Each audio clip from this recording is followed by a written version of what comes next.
The Senate Committee on Commerce, Science, and Transportation will come to order. Today we will consider the nominations of Jared Isaacman to serve as Administrator of the National Aeronautics and Space Administration, which I have to say for a moment feels a bit like Groundhog Day, and also Stephen Haynes to serve as an Assistant Secretary of Commerce. NASA is at the forefront of American leadership in science and technology. It is critical to our national security amid what I have called the second space race. But the agency finds itself at an inflection point. Its next leader must be both disciplined and purposeful, candidly assessing what is working and what is not, while recognizing that each policy decision has trade-offs. NASA can't do everything it wants to. The agency must prioritize if we are to beat China back to the moon and then to Mars. If confirmed, Mr. Isaacman will be taking the helm just as NASA is set to launch Artemis 2, the agency's first crewed use of the Space Launch System rocket and the first crewed mission on the Orion spacecraft, which will bring American astronauts closer to the lunar surface than at any point since 1972. I know Mr. Isaacman will be a strong leader who sees that Artemis 2 launches safely, successfully, and without delay. He must then turn to Artemis 3, landing Americans on the moon before China, which is aimed at sending its own taikonauts there by 2030. NASA cannot take its eyes off the ball.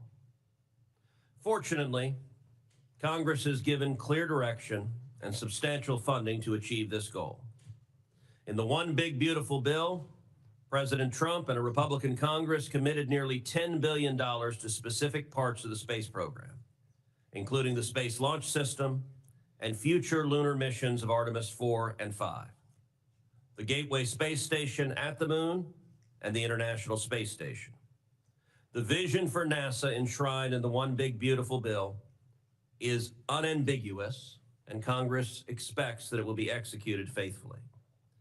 And I will note that our friend and colleague, Senator Katie Britt from Alabama, has come to join us. Alabama obviously has intense interest in NASA and space, and Senator Britt, we welcome you to the committee this morning.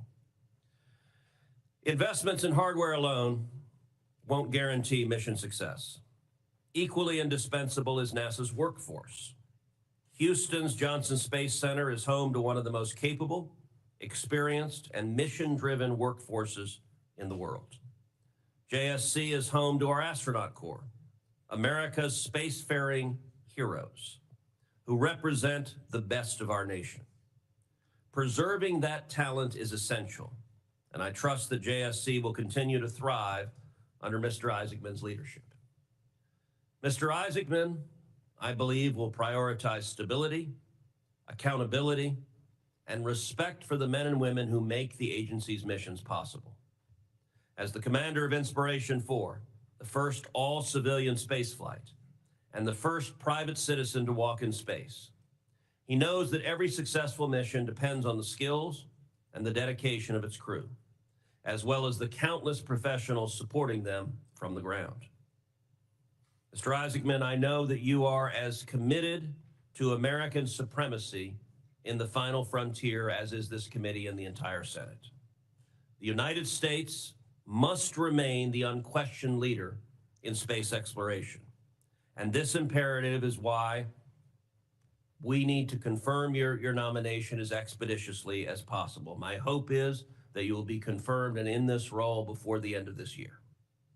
Finally, a word about our nominee to lead industry and analysis within the International Trade Administration at the Department of Commerce. If confirmed, Stephen Haynes will also help us compete with China. He will support U.S. companies with actionable market intelligence, help them navigate trade barriers, and identify opportunities for expansion into foreign markets. He brings experience as a foreign service officer and from across multiple federal agencies. Both our nominees before us will advance American interests, whether in outer space or here at home. I now turn to Ranking Member Cantwell for her opening remarks. Thank you, Mr. Chairman, and thank you for this hearing. Congratulations, Mr. Isaacman, on being renominated to lead NASA, and Mr. Haynes on your nomination to be Assistant Secretary of Commerce. I too would like to welcome our colleague, Senator Britt, from a state that has a very robust aerospace community, and look forward to continuing to work with her.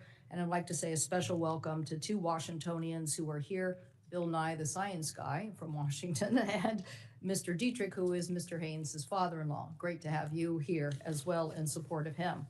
Mr. Isaacman, I supported your nomination the first time you came before the committee, and I hope to do so again. I, as the chairman mentioned, hope to get you in this position before the end of the year. But there is no secret that a lot of NASA changes have been made since the last time you were before this committee, including the NASA decision to recompete for the lunar lander, the release of the president's proposed NASA budget, which calls for cutting the agency's budget by nearly a quarter in the workforce, and nearly a third of the science funding cut in half. So given all that, I'm glad you're here. I'm glad you're here to answer questions about NASA's future. And I hope that today's hearing will show that there's bipartisan agreement, strong bipartisan agreement, that we must redouble our efforts to get American astronauts back to the surface of the moon as soon as possible. At our committee hearing in November, we heard concerning testimony from several expert witnesses who left little room for doubt that the current SpaceX lunar lander would not be ready to put Americans back on the moon either in 2027 or 2028. And this is almost certainly would lose the race to China. And I know that you are going to have robust competition. In response, the acting administrator, Duffy, reopened the contract and its competition for the lunar lander that can be ready sooner by the end of 2028. And I think this was the correct decision. And I expect you to continue executing on this plan if confirmed. To be clear, winning the race to the moon is not just about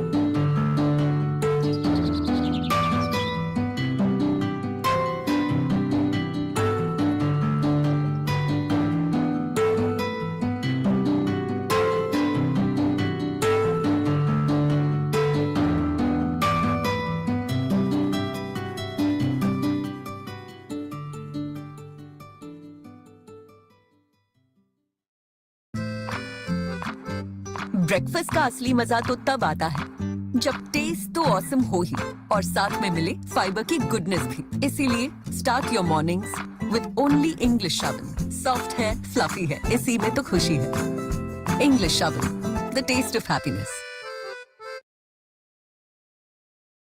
1,500 companies from a robust aerospace supply chain, including 40 Artemis program suppliers, and this issue of a tech hub working on next generation thermoplastics that is so critical to all space and aerospace manufacturing to get a high rate piece manufacturing production. Nevertheless, as we discuss these issues, OMB Director Vaught has been working to gut NASA's budget, especially in science. Earlier this year, multiple NASA whistleblowers provided evidence showing that OMB was pushing NASA to implement the dangerous cuts requested in the president's budget for fiscal year 2026, disregarding the law and the impacts that this would leave on NASA. This is just unacceptable. Mr. Isaacman, if confirmed, I expect you will push back on these dangerous ideas and advocate for NASA's budget. I also invite you to visit Washington State. We'd love to continue this discussion on how to generate the next aviation innovation. It's clear that there's a lot going on that will help us on the Moon to Mars mission, not just the 40 Artemis suppliers, but a lot of other issues in how to guarantee our satellite communication for the future and how to make sure that is secure. So thank you again for your willingness to step up to these challenges. Turning to you, Mr. Haynes, have confirmed the Assistant Secretary of Commerce, Industry and Analysis. You will be responsible for strengthening the globe's competitiveness in U.S. industry and overseeing key trade analysis You would lead a team charged with value-added analysis and tools to support economic policy decisions. No doubt there's been a big sea change since COVID about supply chain issues and supply chain vulnerabilities, and the interest that commerce play a larger role in identifying those risk sectors. Myself and Senator Risch have been leading a charge on fusion technology and hoping that we could be very aggressive on supply chain issues if in fact fusion technology gets to the actual point of manufacturing in the United States. So I look forward to working with you on those supply chain issues. And I want us to continue to know that we have to reduce tariffs. In my mind, tariffs are causing Americans to be challenged on affordability issues, and I look forward to working with you and asking you questions about that agenda as well. And welcome to our colleague from Tennessee, Senator Hagerty. Thank you. I will now turn to our colleague from the great state of Tennessee, Senator Hagerty, to introduce Mr. Haynes. Senator Hagerty, welcome to the committee. Thank you, Chairman Cruz and Ranking Member Cantwell. Thank you for holding this important hearing. Mr. Isaacman, I want to congratulate you on your nomination and look forward to your confirmation. The reason I'm here today, though, is to introduce a former staffer, a good friend, and a fellow Tennessean, Stephen Haynes. Stephen Haynes is President Trump's nominee to serve as Assistant Secretary of Commerce for Industry and Analysis. But before I get into his introduction, I'd like to actually address all of the staff sitting along the walls here today. I hope you'll take a lesson from Stephen Haynes. He did a remarkable job serving on my team, a great member of my national security team, and frankly touched many aspects of our office. He's taking that knowledge and moving it into the administrative branch, and the executive branch, into this administration.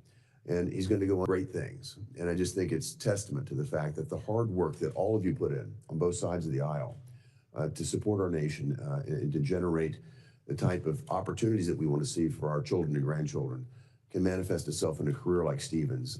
And I hope, Stephen, that you'll continue to advance your career. It's one of the greatest honors I have to represent to be here and speak on behalf of my former staffers, and to all of you. Thank you for your hard work that you do every day. And I hope that someday I'll be seeing you sitting in a seat just like Stephen. Stephen was one of my national security advisors for 2 years. His counsel was critical, covering nearly every issue that came to my office, from supporting my role as ranking member of the Banking National Security Subcommittee that covers export controls and CFIUS work, to State Department reauthorization and consular issues on the Senate Foreign Relations Committee, to the important work of funding the government through the appropriations process. Frankly, there wasn't much that Stephen didn't touch in my office. Before his time in the Senate, Stephen served as a Presidential Management Fellow, then as a Foreign Affairs Officer at the Department of State's Bureau of East Asian and Pacific Affairs. Stephen's a graduate of the University of Nevada and holds a master's in Asian Studies from George Washington University Elliott School of International Affairs. Stephen's understanding of how federal agencies operate and his deep knowledge of foreign policy and national security were evident from the first day he joined my team. This expertise served the constituents of Tennessee remarkably well, and his love for this country and serving the American people is palpable. He's a man of conviction, a man of loyalty and integrity, and precisely the caliber of person we need serving in government. I thank you for considering Stephen's nomination, and I encourage my colleagues to support his nomination as he advances his call to public service. Congratulations, Stephen. Thank you. Thank you, Senator Hagerty. I will now turn to our colleague, Senator Sheehy, to introduce Mr. Isaacman. Senator Sheehy, the floor is yours. Thank you, Chairman. Welcome back, Jared. I'd say this is a once-in-a-lifetime experience, but I think we're on number 2 now. So, Monica, great to see you. Thanks for bringing the girls. Before I introduce Jared, Chairman, I'd like to enter in 40 letters of support for Mr. Isaacman's nomination, please. Without objection. Thank you. For nearly 70 years, the United States has been at the forefront of space exploration. President Trump knows how critical it is for our country to lead the way yet again as our space program aims to reach new heights, and that's why he chose exactly the right man for the job, Jared Isaacman. I've personally known Jared for several years, sharing an aviation community in Montana and cooperating with him on improving the education experience for our next generation of explorers, astronauts, engineers, NASA administrators at Space Camp in Huntsville, Alabama. Of note, both Jared and I attended Space Camp, and although I would say it lit a spark in both of us to chase the dream of aviation and aerospace, he's been far more successful than I have. We both dreamed of being astronauts as children. The difference is Jared actually is one, whereas I had to settle for the title of senator. We both dreamed of being astronauts as children. America's been the leader of global space travel for generations, pushing the boundaries of space and testing the limits of human endurance and intellect. All Americans should be deeply proud of the incredible accomplishments of heroes like Alan Shepard, John Glenn, Neil Armstrong, Jim Lovell, and many others. The sacrifice and leadership of these brave astronauts is what most Americans know. What they usually don't know is that behind each and every one of these explorers is a massive team of dedicated engineers, program managers, innovators, test pilots, welders, electricians, truck drivers, and families who are the true heroes of our space program. To lead this incredible team requires a leader who not only understands and believes in the mission, but has the interdisciplinary skill set to coordinate these cross-functional teams to achieve critical outcomes. Since the tragedy of the Columbia disaster in 2003, NASA has been an organization of great people searching for revival. And after the cancellation of the shuttle program for 10 years, it's important to remember, for 10 years, the United States was paying Russia taxi fare to send our own astronauts into space. This would make John F. Kennedy, Ronald Reagan, and dozens of other American leaders turn in their grave. And in light of the recent Starliner mission to the ISS that left astronauts stuck in space for almost 9 months, we were reminded that much work remains. President Trump knew it was time for a change, and he chose the right man for the job. Despite Jared's desire to be an Air Force fighter pilot and astronaut as a child, he found out that he was smarter than most and started a disruptive software company in his garage as a teenager. That company grew to be a tremendous multi-billion-dollar success, and that success fueled his ascension in the Hall of Fame as a record-setting jet pilot, an aggressor pilot for Air Force fighter pilots, and most recently, this first civilian ever to conduct a spacewalk. On top of all that, Jared and I share another passion, pediatric philanthropy. Jared has personally donated millions to improve healthcare for at-risk children all over America, yet again underlining his commitment to this great nation. NASA is a point of great pride for our nation. It has carved out new frontiers for mankind and shown the world the power of freedom. China is progressing at a breakneck pace to overtake our space infrastructure and beat us back to the moon, and they fully intend to win. If we don't focus our efforts and commit to victory now, we will find ourselves going to bed under the glow of a red moon. We have a moral obligation to continue to lead on the greatest frontier ever known, and it requires strong leadership. Jared is an articulate leader, a great father and husband, and one of the smartest people in America. Jared understands not only how to manage a complex multi-billion-dollar organization, but how to design and engineer critical systems. And to top it off, he knows how to fly spaceships. NASA is in need of spiritual rejuvenation, and that will take fresh leadership. Jared is the perfect man for the job, and I look forward to adding NASA administrator to his already remarkable resume. Thank you, Chairman. Thank you, Senator Sheehy. I will now recognize Mr. Isaacman for his opening statement. Thank you, Chairman Cruz, Ranking Member Cantwell, Senator Sheehy for that very generous introduction, and distinguished members of the committee. I'm honored and grateful to be here before you again as President Donald Trump's nominee to lead the National Aeronautics and Space Administration. To begin, I'd like to acknowledge my family. So my parents, Sandy and Don Isaacman behind me, my wife, Monica, my two wonderful daughters, Mila and Liv. So over the years, I've found many ways to challenge their patience, and politics is certainly no exception.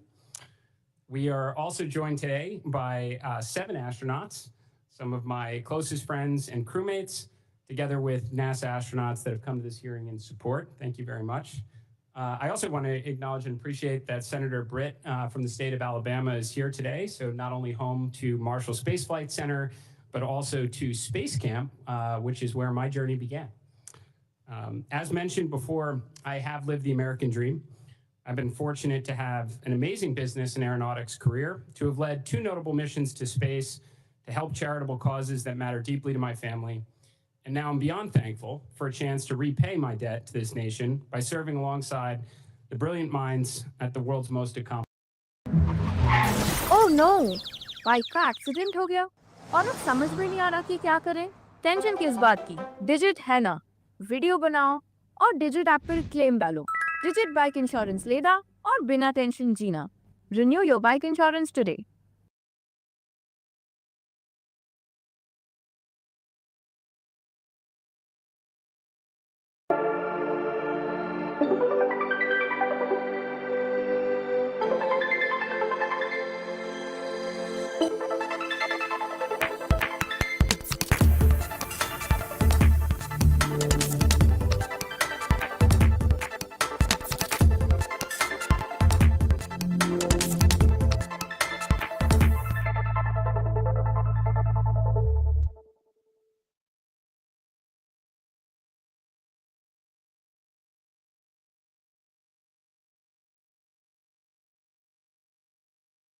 including in the high ground of space.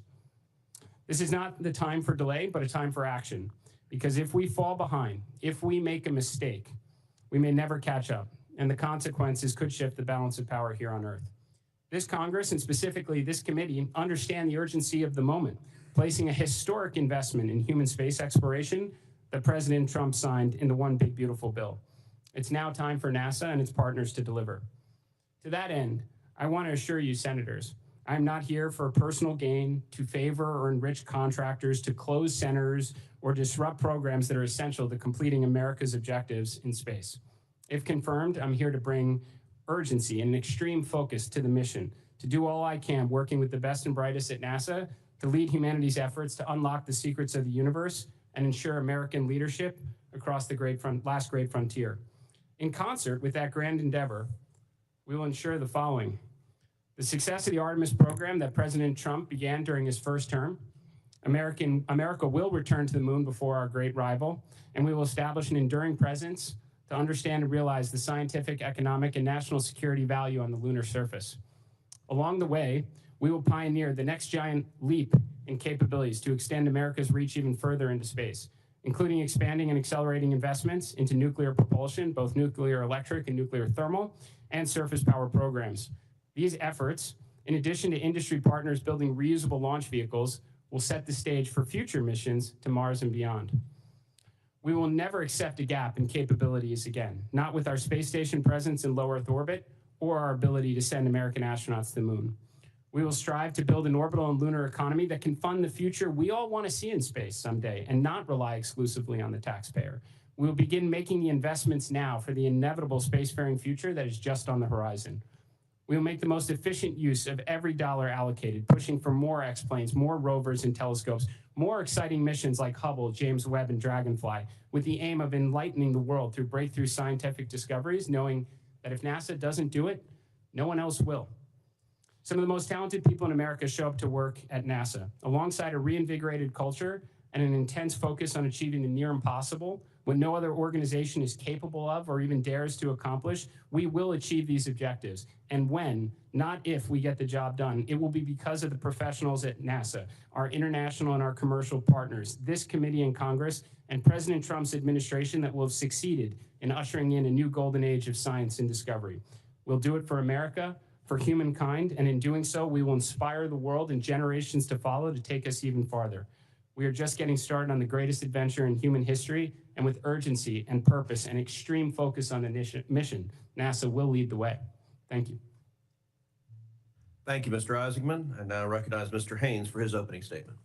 Thank you, Mr. Cruz. And here I was thinking that all the fanfare outside was for industry and analysis, but not the first time I've had my bubble burst. Chairman Cruz, Ranking Member Cantwell, distinguished members of the committee, it's an honor to be with you here today. I'd like to thank President Trump, Secretary Lutnick, and Undersecretary William Kimmett for putting their confidence in me to serve as the Assistant Secretary of Commerce for Industry and Analysis. I'd also like to extend my deepest gratitude to Senator Hagerty for introducing me today. I feel incredibly fortunate to have his mentorship and support. It's also an honor to have several of my family members here with me, starting with my incredible wife, Erica Haynes, who's sitting behind me. Our first year of marriage, she asked me what I wanted to do with my life career-wise, and I thought I gave her the right answer, which was to be a good dad, to be a good husband. And she gently reminded me that that was the bare minimum and challenged me to aim higher. And her continual love and support of the past 10 years of marriage has challenged me to do just that. Our first son, Henry, is here as well. It's the honor of my life to be his dad and to have him by my side. His little brother, Oscar, has been on the planet for a total of 10 weeks. And so he decided to forego the hearing, stay home with his grandmother, probably taking a nap right now. My father-in-law, Guy Dietrich, is here from Washington State. Thank you for being here, as well as one of my 3 older sisters, Heather Prey, and her husband and my best friend, Charlie Prey. My parents, Paul and Christy, were unable to make the trip to Washington, D.C. today, but they're proudly watching from home in Franklin, Tennessee. I inherited a tenacious work ethic, and a drive for excellence from my father, and a sense of faith and conviction from my mother. They shaped me into the man I am today, and there's no way I could ever repay them for that. I grew up in Franklin, Tennessee in the 90s at the height of Pax Americana. I distinctly remember driving home from school with my mom and her telling me that we lived in the greatest country in the world. And even at a young age, I was filled with a sense of pride and excitement and expectation for the future. I truly felt lucky to be an American. And I carried that pride with me as I left America to study abroad and then start a career in the oil and gas industry in Asia. No matter where I went, who I met, what I did, I always carried that sense that there was no place like home, my home, the United States of America. And then in the early 2010s, I started to notice a shift, like a lot of people, in the global geopolitical and economic landscape. And for the first time in my life, America's future felt uncertain and not guaranteed. And so through the loving encouragement of my wife, who's from the area, decided to move to Washington, D.C., leave the private sector, and pursue a career in foreign policy and national security via public service. And that journey has led me to multiple roles at the Department of State, the Pentagon, here in the United States Senate, and now for the second time at the Department of Commerce. The colleagues that I've worked with, along with the experiences that I've gained, have all somehow culminated in the necessary preparation for this specific nomination. For 6 months prior to this nomination, I had the privilege of performing the duties of the Assistant Secretary for Industry and Analysis, learning its policies, its people, portfolios, budget, contracts, learning every facet of the organization. And it's because of that, I feel a sense of pride and excitement to have the opportunity to lead the organization in an official capacity. And if confirmed, my singular focus will be supporting American industry's competitiveness through robust understanding of analysis of sectors and supply chains, improving and growing INA's analytical capabilities to better respond to trade questions facing U.S. policymakers, and empowering the professionals, the people who work at INA to approach their work with a sense of subject matter expertise, mastery, autonomy, and purpose. And to that end, I look forward to working constructively with this committee. Thank you for your time and look forward to your questions. Thank you, gentlemen. Congratulations on both your nominations. And I will say, Mr. Haynes, your 10-week-old son would have certainly been welcome here this morning. With some frequency, senators have been known to cry and sleep fitfully, and so he would have fit well in this body. Mr. Isaacman, welcome back. As you know, NASA's human spaceflight program, and its Artemis in particular, is critical to maintaining U.S. leadership in space. But as I think you can appreciate, spaceflight comes at a significant cost. Its success requires program stability. The United States can't dominate in space if our commitments change wildly from one administration to the next, or from one appropriation process to the next. That's why the NASA section of the One Big Beautiful Bill Act, which I authored, outlines a stable path forward for the agency. It gives clear guidance on the Artemis moon mission. It paves the way for commercial space stations in low Earth orbit, and it invests in NASA's infrastructure to be able to execute its exploration missions. Will you commit to this committee and to the Senate to full and timely compliance with the law's requirements if you're confirmed? Yes, Senator, I do. Let's dive into those requirements. Congress wrote into the One Big Beautiful Bill that there shall be a stable, fully funded path for Artemis, at least through Artemis 5. Congress also dedicated money for the Gateway Lunar Orbit Space Station and the Orion crew capsule. Artemis is the key, I believe, to both beating China to the lunar surface and to maintaining a U.S. presence at the moon. What concrete steps will you take to maintain the Artemis program's long-term stability? Senator, I appreciate the question, and similar to my previous hearing, I absolutely believe that the current architecture with SLS is the fastest path to achieving our near-term lunar objectives which should be to return to the moon before our great rival and establish the infrastructure so that we can realize the scientific, economic, and national security value. Now we have the first mission, which is approaching in just a matter of months, which is Artemis 2, where we will fly around the moon. The next mission, Artemis 3, we're going to land astronauts on the moon. There's a lot that has to happen in between Artemis 2 and 3. So in that respect, I am grateful that the One Big Beautiful Bill affords us the opportunity of additional heavy launch vehicles through Artemis 4 and 5. Now, in order for, with respect to the continuity of the mission, Senator, in order for us to actually land the astronauts on the moon, it will mean that one, or ideally two, commercial partners will have pioneered reusable heavy launch lift capabilities and orbital propellant transfer to get the lander to the lunar environment. And when we see American astronauts walk on the moon again, it means one or both of them were successful.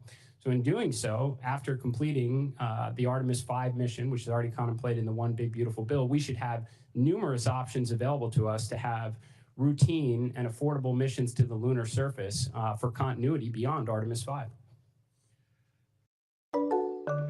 With Agoda in your hands, your next trip is easy and affordable. Don't wait, see the world for less. Book now.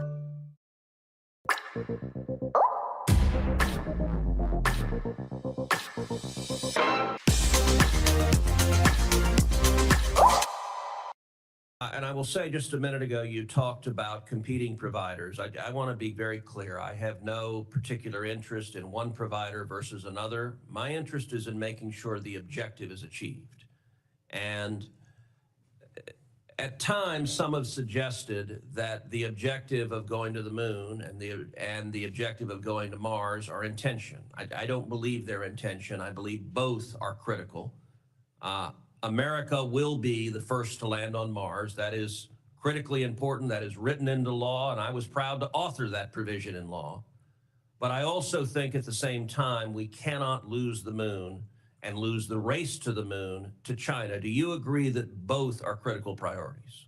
I do, Senator. And again, consistent with my prior testimony before this committee, there actually are parallel efforts underway. Now, there is no question the overwhelming near-term priority is to return American astronauts to the moon and, again, establish an enduring presence on what is a very scarce piece of real estate that we're interested in at this time. But as I mentioned before, in order for those American astronauts to step foot off a lander onto the lunar surface, it means one or both, and actually potentially many more commercial providers will have pioneered reusable heavy lift launch capabilities and on-orbit prop transfer, which is the same capability, really the next giant leap capability that America needs for missions to the moon, Mars, and beyond. The International Space Station, which is managed from Texas's Johnson Space Center, is scheduled to be retired by 2030. It will be replaced by one or more commercially developed stations, partially funded by NASA and partially by private partners. Congress has been clear that a gap in our presence in low Earth orbit would jeopardize U.S. strategic interests. Will you commit to guaranteeing a continuous human presence in low Earth orbit and a continuous American presence during your tenure, and to ensure that there is no gap between the retirement of the ISS and the transition to commercial LEO destinations? I absolutely commit to that, Senator. As I mentioned in my opening remarks, we can never accept a gap in our capabilities again, not in low Earth orbit or our ability to reach the moon. I, like a lot of space enthusiasts, dream of the day where we have multiple commercial space stations in low Earth orbit. But I think in order for that to be a financially viable model, we have to absolutely maximize the remaining life of the International Space Station, get the highest potential science and research to the space station to crack the code on the orbital economy to give all these commercial space stations a fighting chance. Thank you. Senator Cantwell. Thank you, Mr. Chairman. Thank you, Mr. Chairman. Sorry, I had to step out for a minute and take a call from another member, but I just want to make sure I heard everything you just said correctly on this. So when Secretary Duffy, as the acting, announced NASA would reopen to compete Artemis 3 human lander to ensure America would reach the lunar surface in 2028, you agree with that decision, and will you fully commit to this recompetition? Well, Senator, I mean, both SpaceX and Blue Origin were already awarded contracts through a competitive process to build the lander, and I don't think it was lost on either one of those organizations that the first company that is capable of delivering a lander to take American astronauts to the lunar surface and back is the one that this nation is going to go with. I think that competition is fantastic. I think the best thing for SpaceX is a Blue Origin right on their heels and vice versa. Great. Well, we're glad they recompeted, and when I first became ranking member of the committee, we argued for the redundancy of competition. There's nothing like competition to get the product that we need. And I think the decision that was made was based on the urgency to return by 2028. So you believe in that process? Senator, I absolutely agree with competition. I think we need competition for the vendors that support NASA's critical mission. I think competition among world powers is actually a really good thing, just as long as we don't lose. Okay.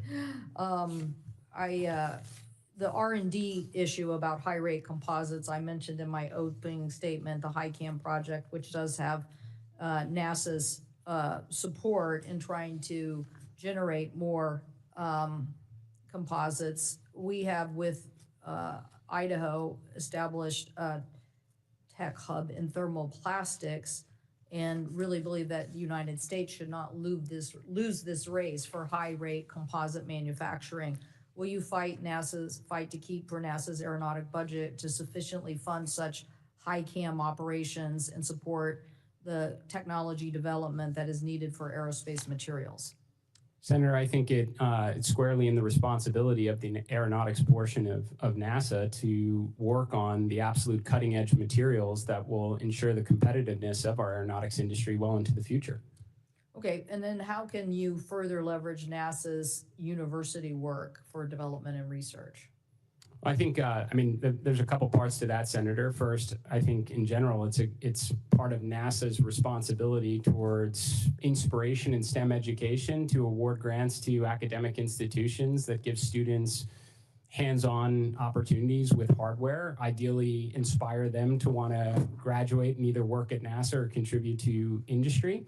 Also, I just think it's a great way to, crack the code on important research that's going to bubble up towards NASA achieving its important objectives. Okay, thank you. And Mr. Haynes, how do we get this supply chain onshoring or supply chain materials similar to this same subject? One of the reasons I became interested in the tech hub is actually an Idaho employer came to me and said, "Do you understand the Europeans are trying to buy us?" And I was like, "No, I didn't understand that." And he said, "Yes, everybody's looking for the best technology and they see it in our country and they want to buy it. And we're not doing it and creating the supply chain." So how do you think this job and role you can help improve supply chain identifications for America's competitiveness, particularly in manufacturing? Thank you. Thank you, Senator. One word simply is mapping. We're doing this across a wide variety of sectors. Critical minerals, one. Mine to market is a term that we use often. We have to understand the supply chain, understand where their choke points are, if any. There's two components within industry analysis that do supply chain analysis, the Trade Policy Analysis or TP&A division, as well as the Supply Chain Center. There's a good amount of overlap there. If confirmed, one of my sole focuses is going to be to supercharge our analytic capabilities, bring some in-house currently out-of-house tools in-house to be able to answer specific questions just like that, and be able to have a little bit more ball control in terms of mapping and analyzing supply chains. And do you look at this issue as a true competition issue with China and other countries to make sure that we are mapping these supply chains? It absolutely is. It's a competitive issue across the board. I would say yes, Senator. Okay, and then there is a legislation sponsored by myself, Blackburn, Blunt, Rochester, and Young on promoting resilient supply chain. Will you look at that and tell us whether you can support that legislation? I have looked at it. We provided initial TA, and if passed, I'd be happy to implement it to the fullest extent and work with the committee to do so. Do you see any problems with it now? I would have to read the bill over again. The current text is escaping me, but I'm happy to do that. For the record, that would be great. Thank you so much, Mr. Chairman. Thank you. Senator Moran. Chairman, thank you. Thank you and Senator Cantwell for exhibiting greater speed than the normal Senate process in having this hearing in hopes that I'm pretty sure glaciers move at greater speed. we share that view, Mr. Chairman, and nice to see that this committee is moving forward in regard to consideration confirmation of a new NASA administrator.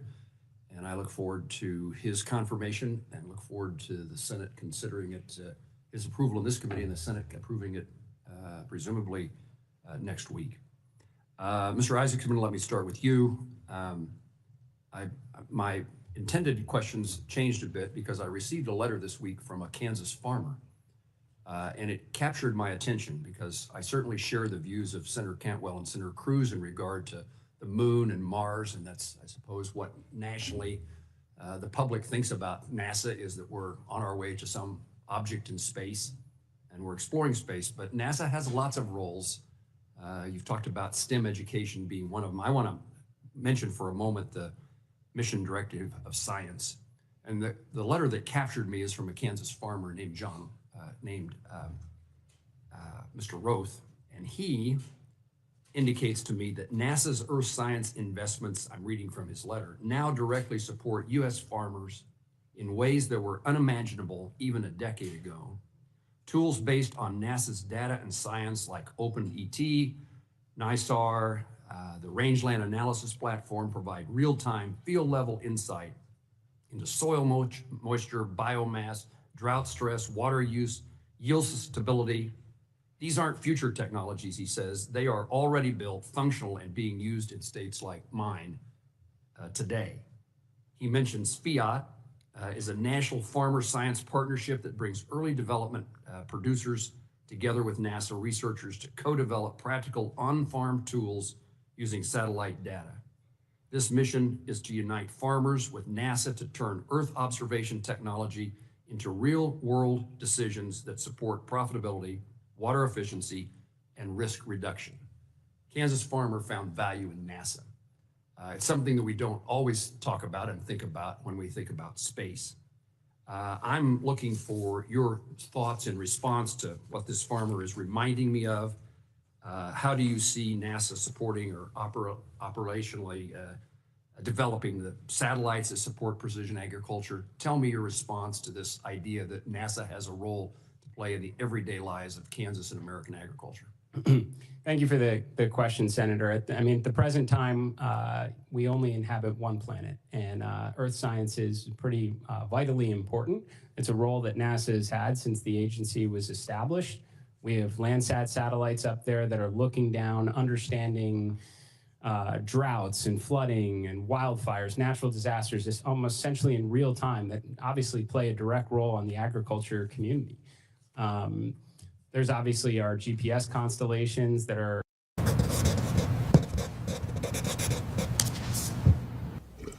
नई continental special test इतना smooth सब कुछ लगे smooth इसकी shade grown arabica blend है perfectly medium roasted ना कम न ज्यादा कॉन्टिनेंटल स्पेशल इतनी स्मूथ कॉफी और कहाँ Black Friday sale is live at Miles Web. Get up to 80% off web hosting, plus free .com domain, SSL and email accounts. Grab your Black Friday offer before it's gone. Committee has approved and what we expect to be on the Senate floor in the next 2 weeks?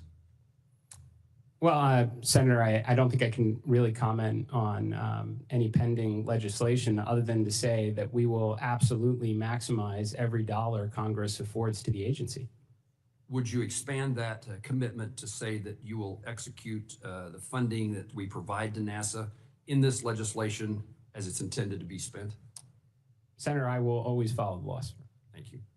I would also use this opportunity to indicate that upon our success in bringing the Commerce, Justice, Science bill to the Senate floor, I encourage all my colleagues who are so excited about space exploration and going to the moon and going to Mars, and maybe who have an interest in agriculture and earth sciences, I would encourage them to actually vote for the appropriation bill so that we can, in addition to authorizing and confirming personnel, we can actually accomplish the goals that this committee is spending time this morning highlighting.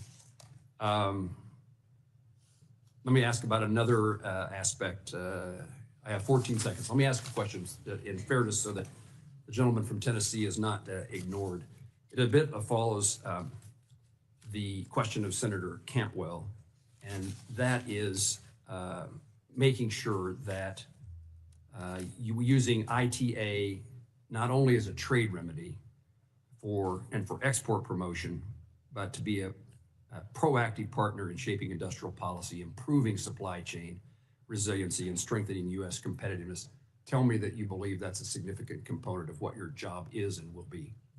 Thank you, Senator. That is the core component of the job. Thank you. Thank you, Mr. Chairman. Thank you, Senator Moran. And Senator Kim has very kindly agreed to allow Senator Moreno to skip in front of him in line, since Senator Moreno has to preside on the Senate floor. So thank you, Senator Kim, and I recognize Senator Moreno. Thank you, Senator Kim, and that doesn't mean I'm going to be less harsh on you in the pickleball court. But thank you for doing that. I appreciate that. Thank you, Mr. Chairman, and thank you, Mrs. Isaacman, for putting up with this double take process. I'm sure having a great supportive spouse has been critical in your life, like it's been for mine.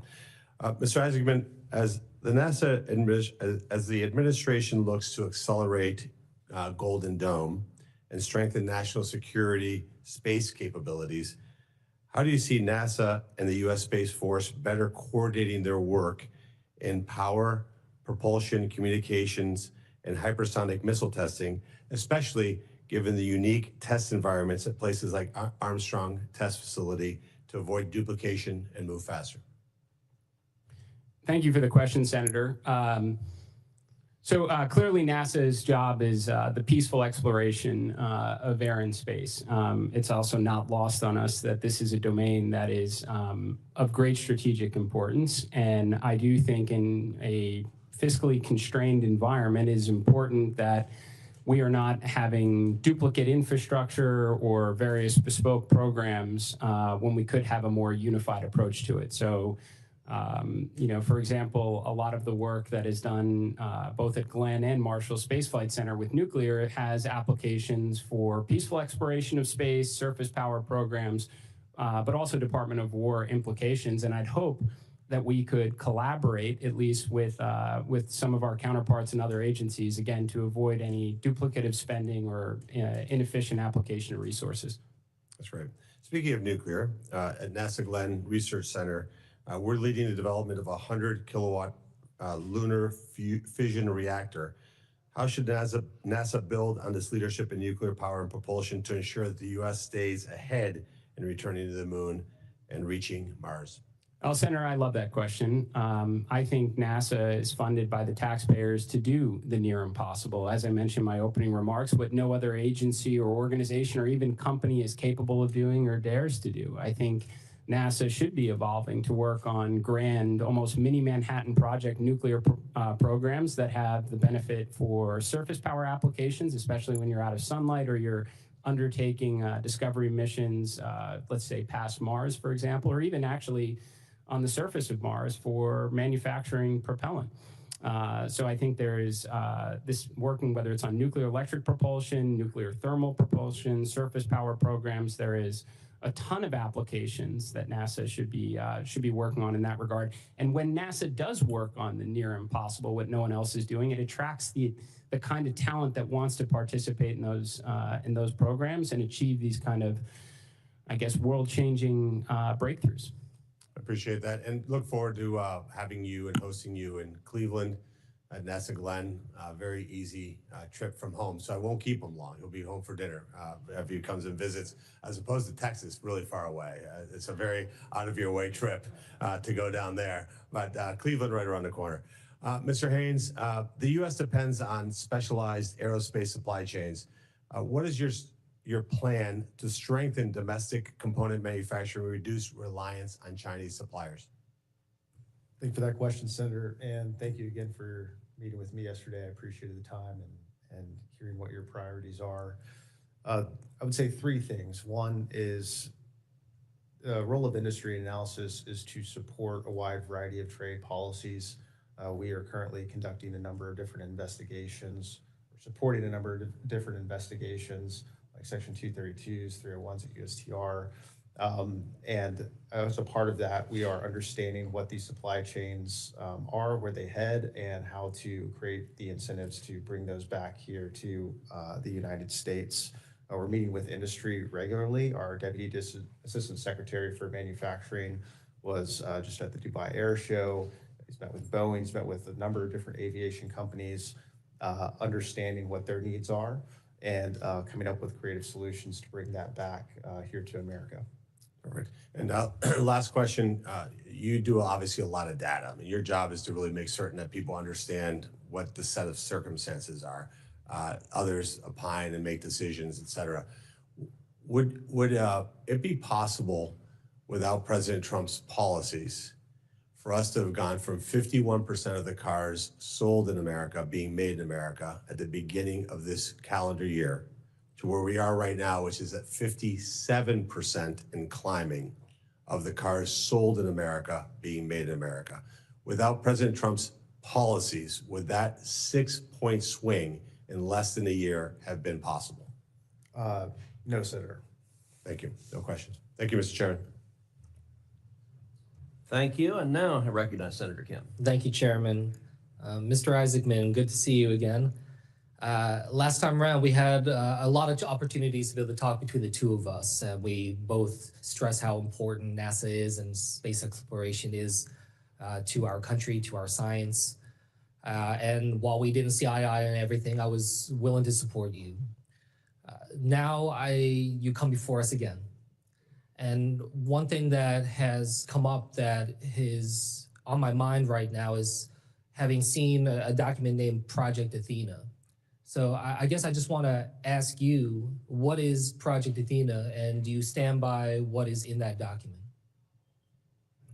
Thanks for the question, Senator. So at the time of my previous nomination, moving into a new environment such as government service at a responsibility as great as the leadership of NASA, I had called a draft document that I continued to update based on my interactions with, well, the briefing leadership at NASA's agency, my interactions with various senators and their staff.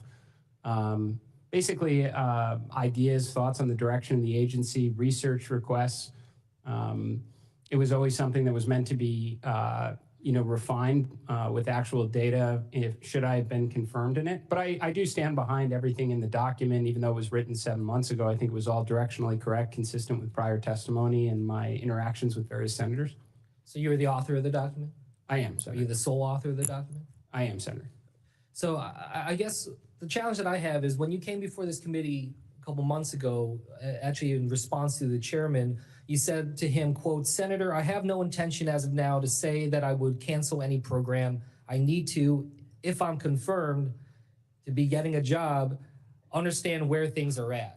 And what we had talked about is that if you were confirmed that you would go in, you would allow yourself to be in the job before you make these decisions. You would engage with the NASA employees and others. So when I see in Project Athena comments like calling for a reevaluation of sustained lunar presence, I mean, you said to the chairman today that you're committed to Artemis, committed to an enduring presence on the lunar surface, but then you just tell me right now that you stand behind the document and stand behind, I assume, this statement about reevaluating the sustained lunar presence. So I'm just having trouble understanding what to believe. So do you stand by that comment in that line in Project Athena about reevaluating a sustained lunar presence?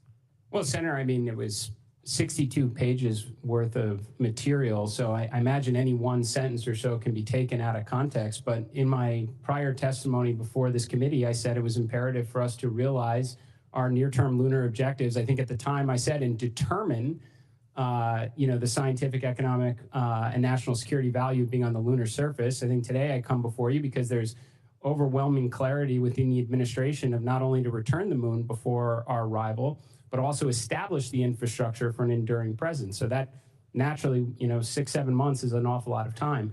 But, I would say, Senator, there's probably 10 pages within that plan that call for research requests to make sure that you gather the accurate information to inform a definitive plan. But I certainly do stand behind the idea that if anyone's going into a position of great responsibility, it's better to go in with a plan than none at all, sir. But isn't it better also to have humility in the job and to be able to go and engage the experts and the scientists who have been doing this work? I mean, I don't mind people having a vision and having priorities, but you had told this committee that you would hold off on making up your mind, but the document very much came, and I wasn't trying to take anything out of context. I'm giving you the opportunity. अनु तुम्हारे cabin में गई थी और उसने वो file देख ली जिसमें तुम्हारा अतीत का सच है। राजनंदिनी, क्या अनु को वो सच पता चल गया?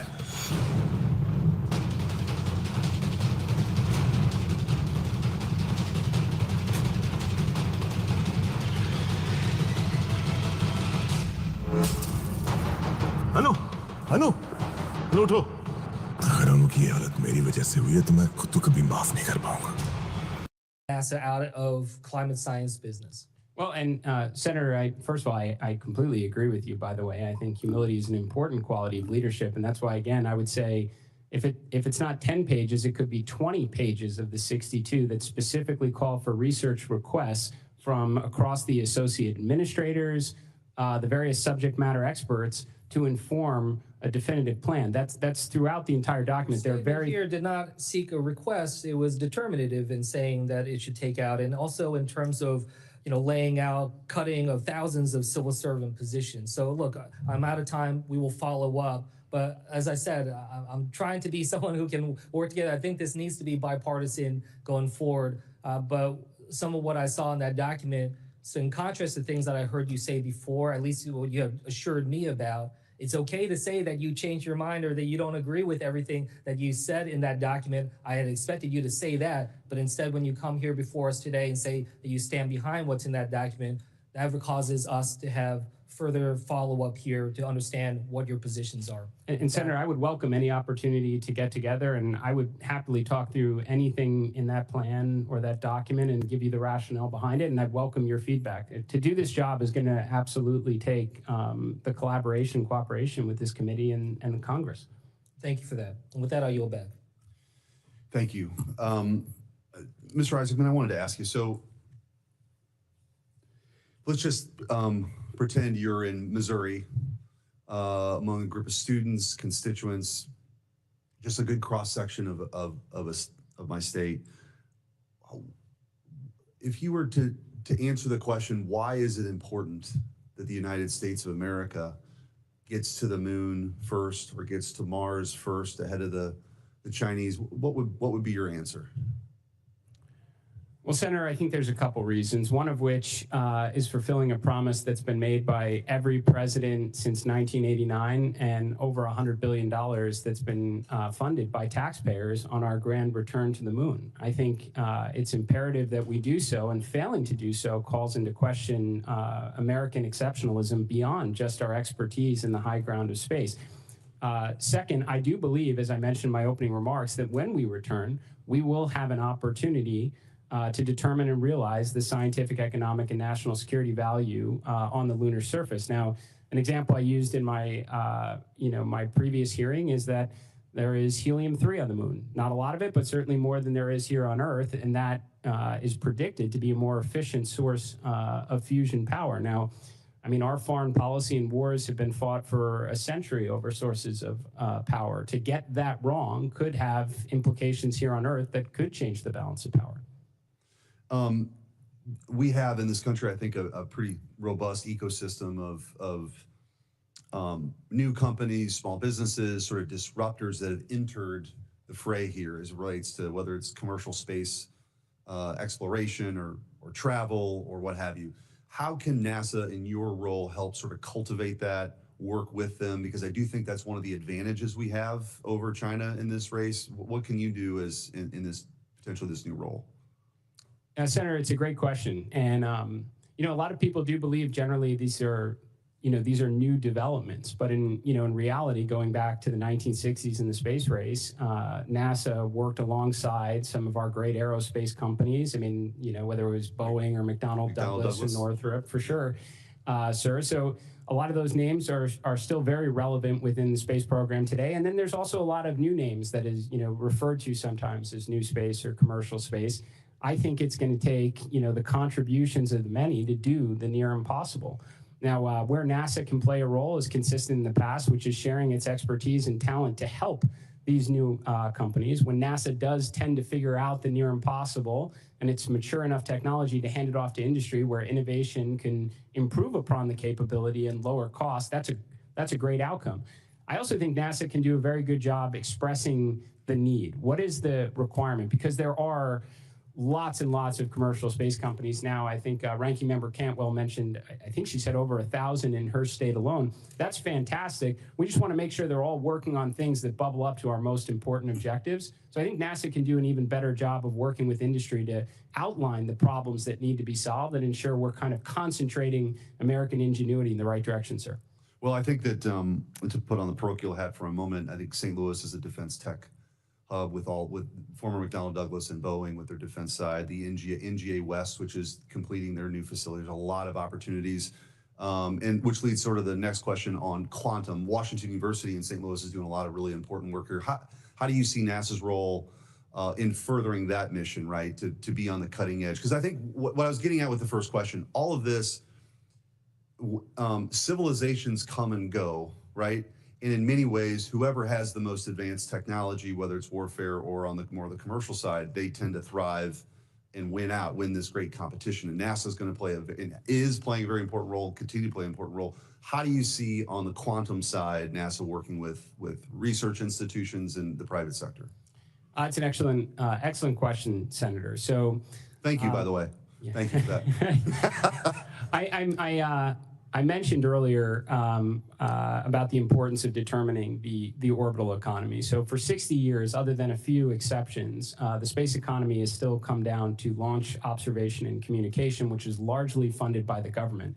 And if we do want a very exciting spacefaring civilization in the future with lots of space stations and orbital, lunar outposts and Mars bases, we're going to actually have to figure out that economy. There's a lot of prospect when it comes to quantum computing, quantum communications, and what I would like to do is ensure that the highest potential science and research has a expeditious path to the International Space Station so we can maximize that remaining life and then hopefully crack the code on the orbital economy that gives all the commercial space stations a fighting chance. So quantum has a number of applications that can take advantage of the unique environment of microgravity, sir. Well, thank you for your service, and I wish you all the best in this new position. Good luck. Yep. Welcome, gentlemen. Welcome to the committee, and congratulations on your nominations. Mr. Isaacman, welcome back to the committee. You were here before for this position, and as we all know, President Trump withdrew your nomination earlier, citing concerns with your, I believe, political donations to Democratic candidates. And in a July 6th post on Truth Social, the president also stated that it would be absolutely inappropriate for you to head NASA, given your close relationship with SpaceX CEO Elon Musk. Since that time, there have been additional reports that in the time between your nomination being pulled and now being renominated by the president, I think you've donated roughly $2 million to President Trump's super PAC. So based off this information, I'm concerned that the decision-making around this position may not have been about ensuring NASA has strong leadership to carry out its mandate. So could you please explain what happened to make President Trump reconsider the decision to pull your nomination, and what assurances you may have provided, if any, that your relationship with Elon Musk and SpaceX would not create a significant conflict of interest for you in this role? Well, Senator, there's a lot there, so I will try and hit it all. If I miss anything, please ask me to correct. So first and foremost, I wouldn't even begin to want to speculate, why the president nominated me, withdrew it, and renominated me, other than to say I was grateful for the opportunity in the first place. It was an incredible experience. When the president pulled my nomination, he gifted me an extended summer vacation where I could take my kids on some adventures before they lose interest in me. And then I understand that he ran a competitive process and interviewed several candidates. I was grateful for consideration at the time, and happy to be here now. In terms of donations, I think it was covered over the summer. I actually felt I had enough exposure to Washington and got over maybe some of the initial intimidation factors, so much so that I thought perhaps I would have a political career, maybe be able to contribute for all the right reasons. So it shouldn't be surprising that I supported the Republican Party. At the same time period, I probably made 30 times that amount in donations to charitable causes. And with respect to Elon Musk, that question comes up. In fact, every story I see that writes about my nomination refers to the Musk ally or the Musk friend. It's funny that in a world where everybody has a phone with a camera on it, there are no pictures of us at dinner, at a bar, on an airplane, or on a yacht because they don't exist. My relationship with Mr. Musk is the fact that I led 2 missions to space at SpaceX because it's the only organization that can send astronauts to and from space since the shuttle was retired. And in that respect, my relationship is no different than that of NASA. Mr. Haynes, congratulations on your nomination to such a critical role as well. If confirmed as the Assistant Secretary, you will oversee the Office of Industry and Analysis, which is housed under the International Trade Administration. As part of the office's responsibilities, INA produces trade data that is responsible for informing trade policies and decisions across the federal government. I think it's safe to say, and I hope you agree, that without accurate data, the federal government and this administration risk making short-sighted and ill-informed decisions that could impact domestic industries and workforces, as well as alienate some of our closest international allies. As you may be aware, earlier this year, the president fired the commissioner of the Bureau of Labor Statistics, which is responsible for complying critical economic data like employment numbers, as well as the inflation rate. Not only was this firing clearly political in nature, because the president didn't like what the data said, it also calls into question the accuracy of data produced going forward from the BLS. So my fear is that this firing and other offices throughout the federal government, including INA, which will oversee, will face political pressures from the president to produce certain figures. Here's how developers at Perplexity and NVIDIA are prompting AI 10 times faster. You're prompting Cursor over 100 times a day, but typing detailed context takes forever. So you send lazy prompts and you get mediocre results. I've been there and it's not fun. Let me show you how I changed my entire dev workflow. I use Whisperflow to dictate full prompts with complete context. I describe what I need in plain English, and Flow formats it with proper casing, file paths, and function names. Everything I know you hate typing. Instead of typing out file names, I can just reference them by voice. Watch this. Fix the authentication bug in authcheck.ts and update the error handling in userservice.ts to match. Just like that, it tags the file automatically. It works wherever you code. And the difference in AI output quality is massive because it's so much easier to give Flow more context. It gets it right on the first prompt, while others need 3 or 4 exchanges just to get the same result. Level up your vibe coding. Get Whisperflow and build 4 times faster with AI that actually understands you.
Country under overburdensome regulation and incentivization that sent those industries to other countries.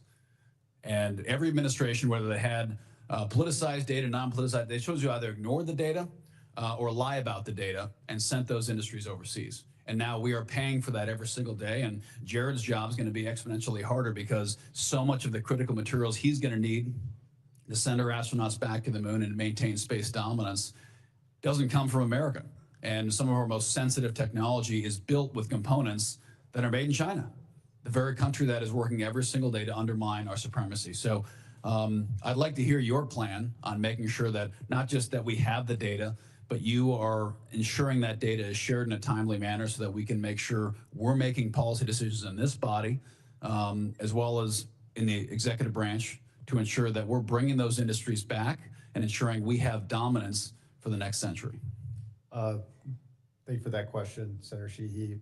First, you do have my commitment that we will be able to share that data with this committee and work collaboratively to solve these critical issues. In the executive branch, I can give one specific example. INA plays a critical role in the investment committee that is currently tasked with solving our critical mineral supply chain issues. We are mapping minor markets for all 54 critical minerals. We've identified over 700 projects and have already deployed or committed letters of intent and term sheets for about $16 billion worth of projects covering about half of the 54 critical minerals.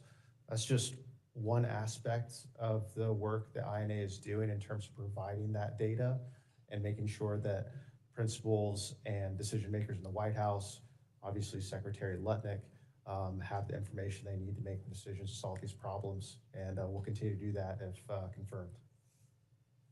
What is there a statute that's strategic that structurally ties you to the Department of War so that the economic data that you're gathering and synthesizing is actually communicated in a timely manner to the people that need to know and DOW? I'm not aware of a specific statute.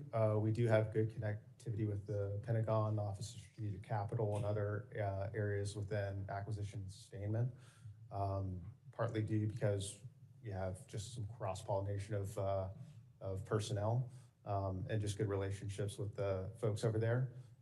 But it could be strengthened, and if there are ideas from this committee of how to strengthen that, I'll be willing to share them and would be willing to work with you to do that.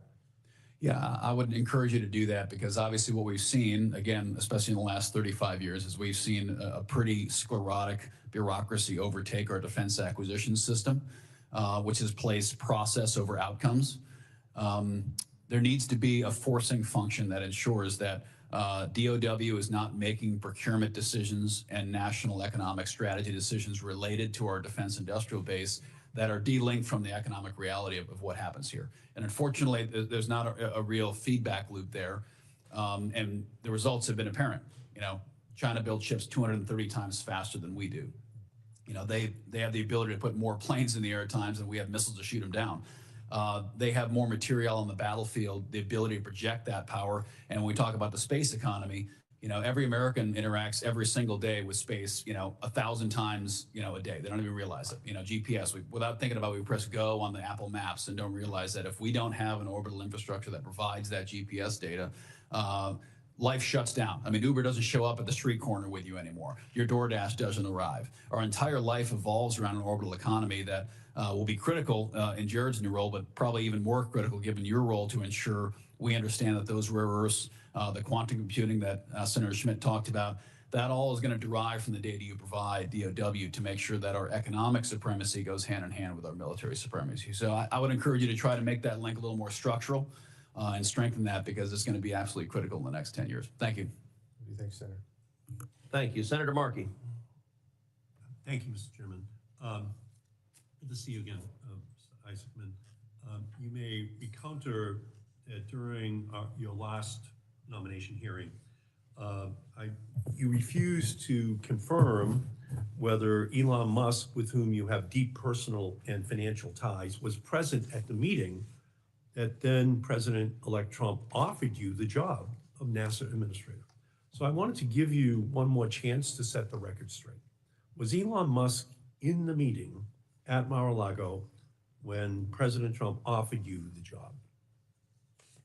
Senator, it's great to have a conversation again. I I thought we really ran this one to ground last time, but what I will tell you, Senator, and I wish I had the opportunity to explain it further before, is my first interview with the president, I think I've had several opportunities since to re-engage, was in a ballroom type setting, Senator.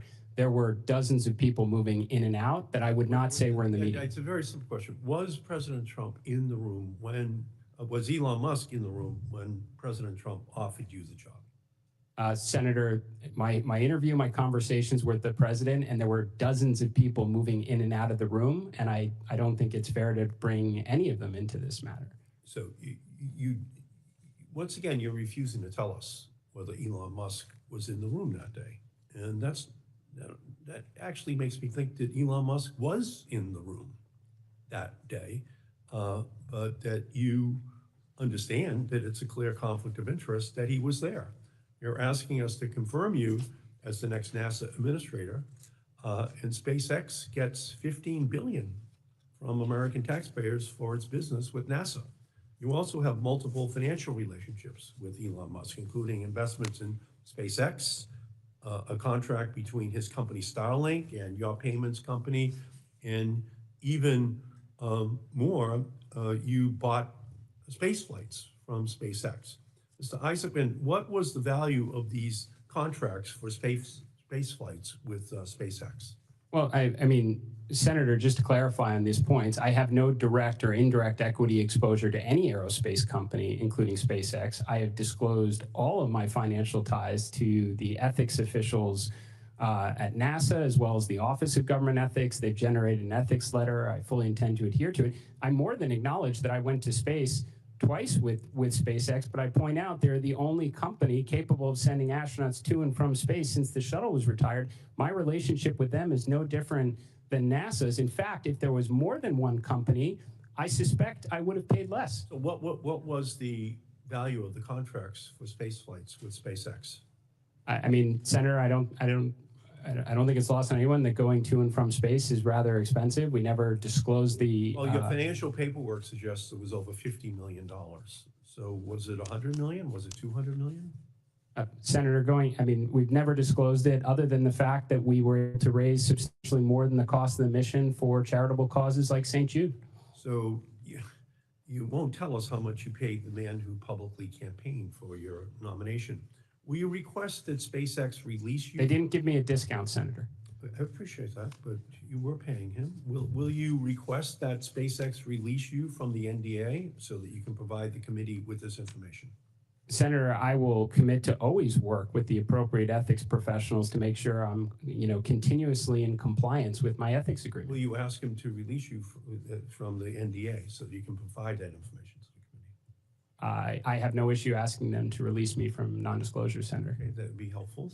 Mr. Isaacman, can you tell us, since President Trump initially withdrew your nomination, have you had any communication with Mr. Musk about the job of NASA administrator? I have not, Senator. You have not. So the American people actually deserve to know how much money you have spent personally on SpaceX, and whether the head of SpaceX and Starlink, Elon Musk, was personally involved in your nomination, because we're looking at conflicts of interest so big that they have their own center of gravity, and we just have to make sure that it's all out there and it's fully understood by the American people.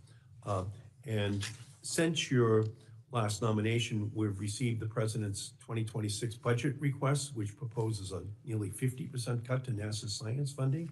Do you support President Trump's proposal to cut NASA's science funding in half? Senator, I certainly support the president's goal of reducing the deficit and shrinking our national debt. Now, an awful lot has happened from the initial presidential budget request to the continuing resolution that we've been operating in, to the one big beautiful bill that has plussed up additional funding for NASA. So I would, if I'm confirmed, I'd love to get my arms around where we are presently at. Well, a 50% cut to the NASA science budget is dramatic. And considering reports about your, quote, Project Athena plan for NASA, which literally banks on the decimation of our scientific abilities, Among other things, this document calls for NASA to stop collecting its own data and instead set up a taxpayer-funded subscription service from private companies for their products, companies that will set their own price for data that NASA needs to function on an ongoing basis. Would Starlink or SpaceX be companies that NASA would potentially have to turn to obtain data? Well, Senator, first of all, I think pretty much everything you just said there was not correct. What that draft document contemplated was working with commercial companies for certain types of Earth observation data, not SpaceX or Starlink. I think I specifically called out Planet and Black Sky as examples of companies that might be able to deliver Earth observation and climate science data at lower cost, specifically to free up resources for other planetary science missions that commercial companies are not capable of doing. Well, I would say this, the proposal, and this is the truth, the proposal would strip NASA for parts and instead transfer taxpayer funds directly to the bank accounts of Starlink and SpaceX, companies owned by the very same man who may or may not have been in the room when Trump offered you the job. And we're just going to have to keep a very close eye on what will unfold at NASA if you are confirmed. Okay, thank you, Mr. Chairman. Thank you. Senator Budd. Thank you, Mr. Chairman. Thank you all for being here. Mr. Isaacman, great to see you again. Let's talk about NASA's Quest program, Quiet Supersonic. You know, it's designed to de-risk the science, validate the quiet supersonic technologies, and then let American industries like Boom, for instance, which has a presence in North Carolina, let them take the lead in building the commercial market. So as administrator, how will you ensure that NASA stays focused on enabling that new industry and avoids creating unintentional regulatory or technical barriers for the next generation supersonic flight? Well, Senator, this is certainly a subject that I'm pretty passionate about.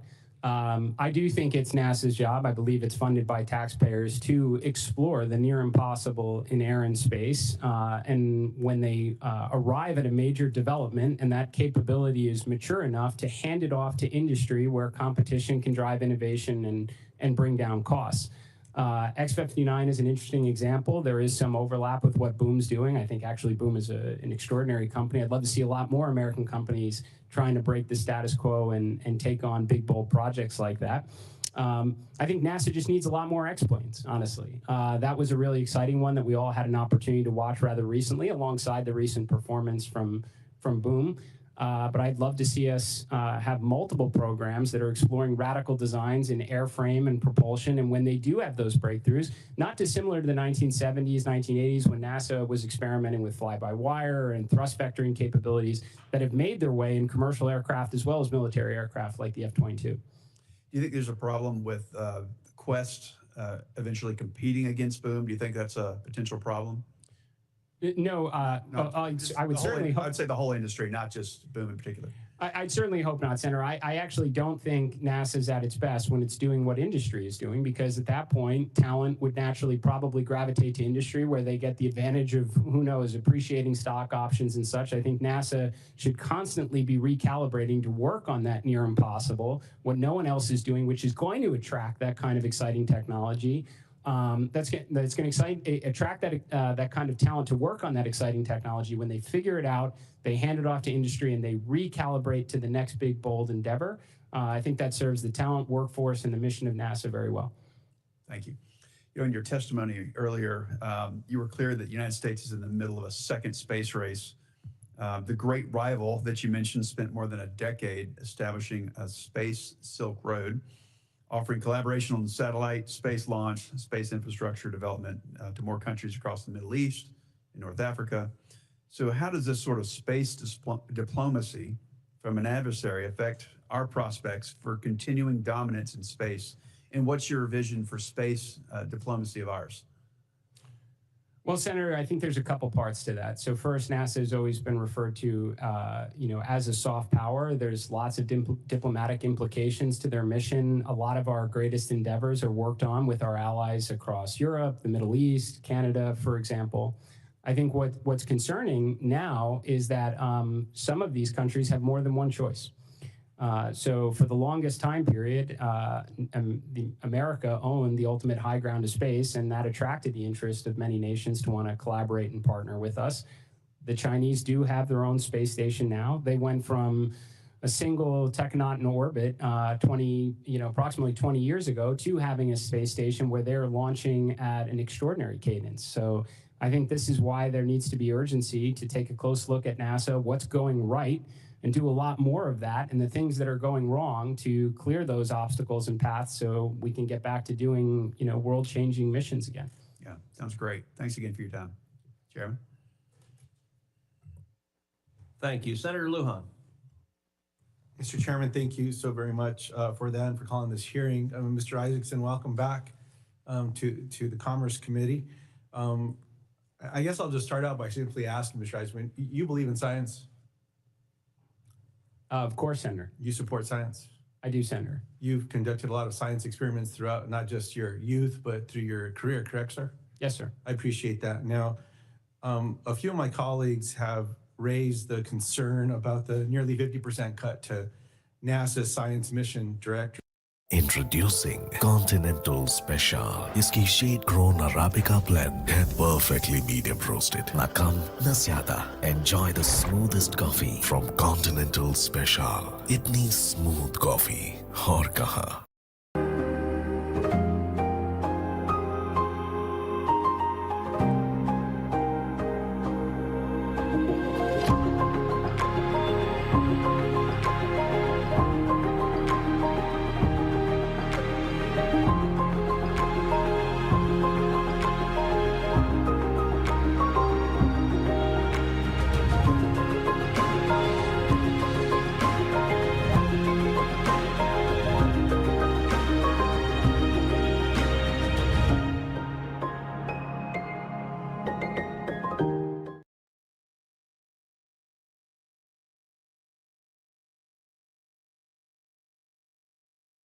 Space weather data.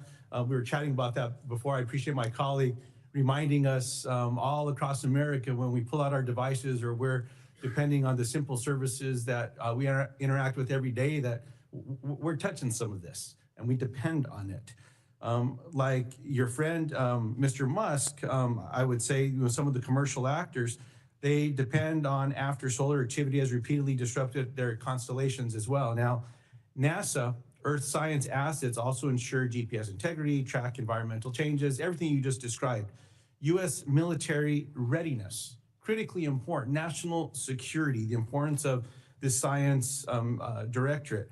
So let me ask you directly, yes or no, will you execute the funds appropriated by Congress for NASA's critical science missions exactly as Congress has directed? Yes, sir. We will maximize the scientific value of every dollar that Congress affords the agency. I appreciate that very much. My last question is, while I didn't support the reconciliation bill that passed over the summer, there are pieces of it, particularly in NASA's section, that hold promise, and I appreciate the inclusion of them. For example, the NASA section funds a Mars telecommunications orbiter, specifically one that was proposed independently when NASA solicited its commercial industry for Mars sample return mission architecture from space. I see you nodding. You're very familiar with this, I imagine. Reasonably familiar, Senator. The orbiter would not only support future exploration missions, but most importantly, it would help support the critical comms relay needed for existing and future science missions like the Mars sample return. Now, New Mexico is home to companies like Rocket Lab, who produce the world's highest efficiency space-grade solar and powered critical NASA missions and would power the MTO, for example. So yes or no, do you commit to following through on the letter of the law and ensuring a rapid acquisition strategy for the MTO to be able to deliver it by the law's 2028 due date? Senator, my commitment to you and all the other members is always to follow the law. As a space enthusiast, I am super excited about any activities that open up further science and discovery on Mars. Appreciate that very much. Thank you, Mr. Chairman. Thank you. Senator Klobuchar.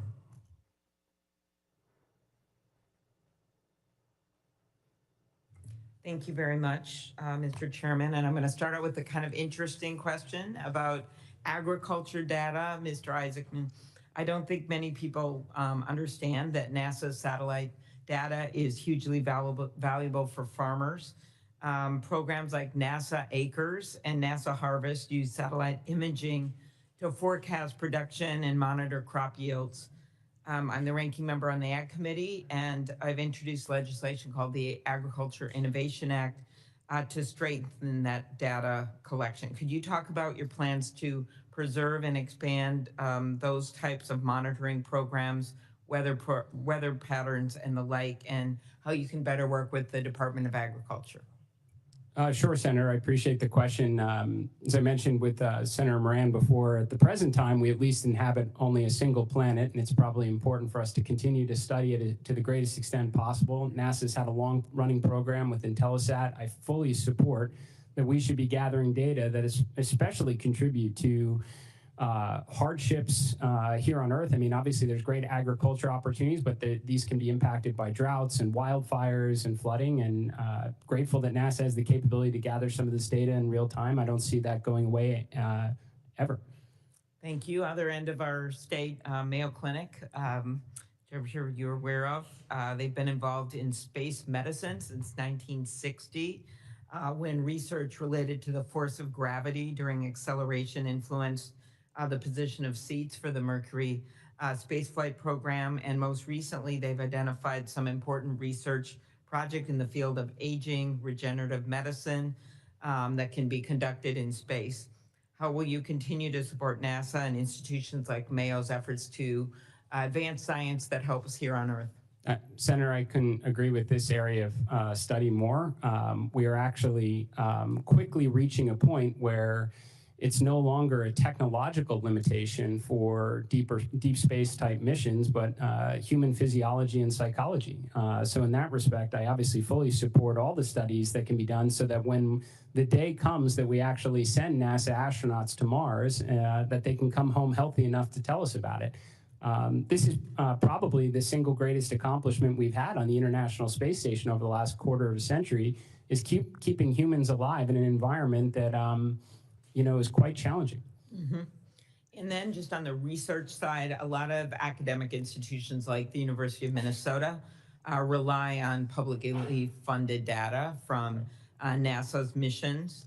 And as NASA continues to partner with private firms, the commercial data is not as easily accessible to researchers. And I think it's a balance. Obviously, the partnering with private has brought with it some success, but then you want to have the public institutions be able to access that data for the public portion of this, which has helped us. I'm not going to go through all the inventions and things that have come out of this type of space mission. So what steps will you take to ensure that data from NASA missions continues to remain available for researchers across the country? Senator, I fully support it, and I think this actually goes to some of the questions from Senator Markey before. I absolutely think that NASA should be making available all of its data, especially its Earth observation data, freely to academia, so they can draw their own conclusions from it. I don't think it's the most helpful every 4 or 8 years when administrations change that certain scientific positions become overly political. I think that we should be making that data available to academic institutions and let their scientists and research draw their own conclusions. Thank you very much. Mr. Haynes, congratulations on your nomination. We have a lot of manufacturers in my state, a lot of them high-end robotics manufacturers. We do a huge amount of trade, not just in the ag area where we're fourth in the country for ag exports, but throughout our industries. And could you talk about data that the Department of Industry Analysis can provide Congress and the public, transparency data with the price impacts of things? We're obviously concerned about tariffs. Thank you, Senator. I would say a few things. We usually provide data as it compares to bilateral trade flows and sectoral competitiveness. We now provide broad economic data in terms of labor statistics or GDP growth or anything like that. Any data that we do have on specific sectors, especially as they are in your state, happy to discuss those with you and your staff. And by the way, thank you to your staff for meeting with you yesterday and understanding a little bit more about your priorities on the committee. So can absolutely, if confirmed, commit to you to provide the data that we do have. Very good. And I think my time's running out. I'll put this in writing, but I do a lot with Brand USA, and Senator Sullivan and I just introduced major reauthorization of this, and Senator Rosen over here cares a little bit about this, representing Las Vegas. And so just anything you can do to strengthen programs like Brand USA that don't use taxpayer dollars to ensure we continue to remain competitive with U.S. tourism, and especially with World Cup, the 2028 Olympics, and other major events that are coming up. Yes, ma'am, Senator, you absolutely have my commitment to do that. I have met with Fred Dixon and Brand USA multiple times. The secretary's met with them multiple times, and we look forward to working with them in a collaborative effort to make sure that travel and tourism remains competitive. Okay, thank you. Thank you. Senator Young. Well, thank you, Chair. And I thank our nominees so much for your interest in serving. Mr. Isaacman enjoyed our breakfast some days ago, and I expect to support your nomination and very much appreciate your presence here. Mr. Haynes, congratulations. The global economy is increasingly driven by cross-border data flows, digital services, and online platforms. And U.S. firms are facing more foreign barriers, such as data localization rules and discriminatory digital taxes. Within ITA, industry and analysis is already involved in tracking these digital barriers and advising on market access for U.S. providers. If confirmed, Mr. Haynes, how do you see INA's role in digital trade evolving? And what would be your top priorities for ITA's work on open digital markets and cross-border data flows? Thank you for that question, Senator Young, and appreciate also speaking to your staff yesterday. It was yes, sir. Good to hear your priorities. I would say two things. Within the Deputy Assistant Secretary for Services, which is under the Assistant Secretary for Industry Analysis, we run two specific programs that focus on data privacy. One is the Cross-Border Privacy Rules, or CBPR, is a voluntary certification where U.S. companies can opt into essentially adhering to robust data protections. We then request that various countries recognize those rules and adhere to those standards. As we've been going through the agreements on reciprocal tariffs or any of the bilateral trade agreements, we've been making sure that CBPR is front and center in terms of the standard that we want to hold our bilateral trading partners to in the digital space. The second program and its sister programs would be the US-EU Data Privacy Framework. We've also started a program with the UK and the Swiss. I think it provides a very firm foundation in terms of allowing free flow of personal data from Europe to the United States. I think those are two. From standing still to standing somewhere amazing with Agoda's great travel deals. See the world for less. Book now.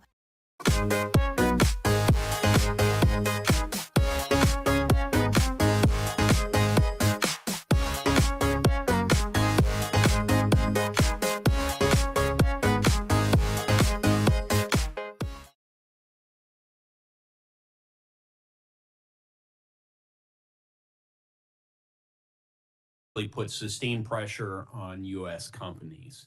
Inside ITA, industry and analysis brings together industry engagement and trade policy analysis. So it sees both what companies are experiencing and how the rules of the system are working in practice. If confirmed, Mr. Haynes, what are a few concrete things you would build or change inside INA to sharpen ITA's China work? For example, specific analytic products, priority sectors, or support for trade agreement enforcement? Thank you, Senator. The most current concrete example I can provide you, again, is our current work on mapping critical mineral supply chains. I mean, this is the main trade issue in the U.S.-China trading relationship, and one that the President and Secretary Lutnick are laser focused on solving.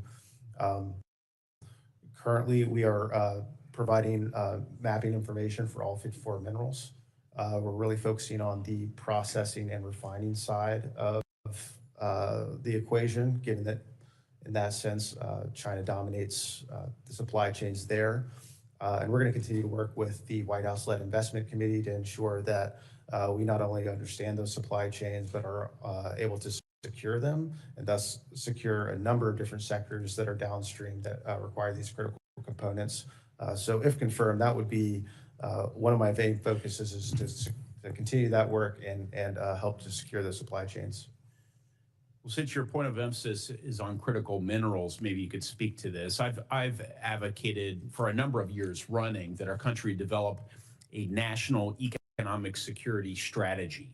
This would be an analog to our national defense strategy. It's a subset of an economic security strategy would be a strategy for critical mineral resilience and sourcing on an ongoing basis. Might INA play a role in development of a written strategy subject to scrutiny, but ultimately some measure of consensus around what the policy is, so that we could develop a policy that would endure beyond this administration, just as we do through a national defense strategy? Yes, sir, Senator. I would imagine that any strategy like that would probably be a White House-led, like a national security strategy, national defense strategy. And if something like that were to come into existence, I would imagine that we would absolutely be asked to provide support in developing that. And if it does come to fruition, and I'm confirmed, would be delighted to do so. Well, great. Well, I hope we'll have an opportunity to work together on that broader matter, which I agree would have to come from the White House. I know they're listening, so I thought I'd bring it up. But I expect that I will be supporting your nomination, and thank you for answering my questions. Chairman? Senator Rosen. Well, thank you, Mr. Chairman, and thank you to the witnesses here for taking us to space, and a little bit more, we'll say Nevada specific, because we have a proud graduate of University of Nevada, Rena, here, who knows lots about critical minerals in our state and tourism in our state. And I fully support working on a national strategy, because Nevada, of course, has some of the largest critical mineral deposits in the country.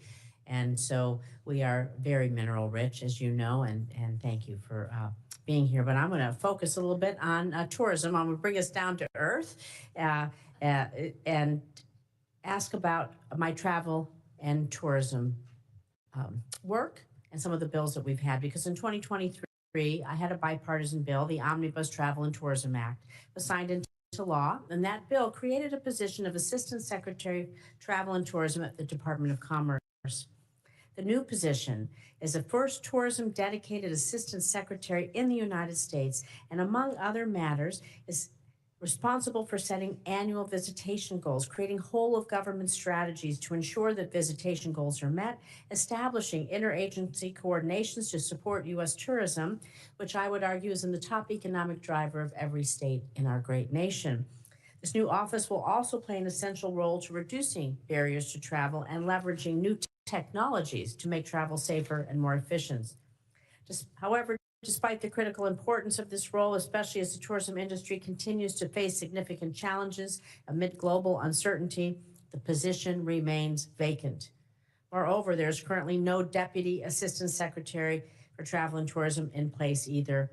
As a result, the National Travel and Tourism Office is led today by an acting Deputy Assistant Secretary, further underscoring the leadership gap in the space. And so it all means that tourism remains a sub-office, although critical to our national economy, remains a sub-office overseen by the Assistant Secretary for Industry and Analysis, position for which you are nominated, rather than by a new Assistant Secretary dedicated solely to focusing on the ecosystem. And it is an ecosystem.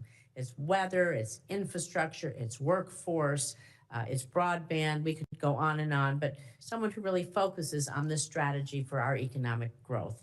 So Mr. Haynes, fully implementing the Omnibus Travel and Tourism Act, filling these key leadership roles are essential to strengthening our travel and tourism sector, our business sector. So can you speak to the importance of prioritizing travel and tourism, the substantial benefits tourism industry provides, the economic impact tourism, business travel provides, and how will you support that if confirmed?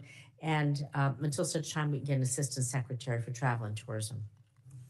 Thank you, Senator Rosen. I knew I could expect a good, robust travel and tourism discussion from you in the great state of Nevada. You lived in Nevada long, so you know how to even say Nevada. Thank you. Yes, ma'am. So a lot to unpack there. Well, first, we'll be happy to know that our Deputy Assistant Secretary for Travel and Tourism is going to start in January. Rob O'Leary, he's going to be absolutely excellent. We're excited to have him, and he will be spearheading a lot of the important work that you just highlighted. Come bring him to our office to meet our team, please. Yes, ma'am. I would love to have the same invitation as well, if possible. Yes, absolutely. I would say 3 things that I would be focused on to boost travel and tourism. Number 1 would be to modernize the Survey for International Air Travelers program, which is housed within NTTO. It's currently done by hand. We have only been able to get about 100,000 surveys of international visitors a year, well short of the 1% mandate by this committee. We just put out a competitive bid a few months ago to digitize and automate that, hopefully getting more robust insights into travel and tourism trends and be able to capture a larger data set. And through that, be able to come up with better strategies at a more granular level to attract visitors. The second piece would be we're rolling out a new tool this month, hopefully, and if confirmed, I would love to come talk to you about that. And it is going to be a 50-state travel and tourism competitiveness matrix, to where we currently understand where the United States fits in terms of global travel and tourism competitiveness. This would be able to say, the state of Nevada hypothetically ranks number 9 in attractiveness because they love the gaming, the food, the entertainment.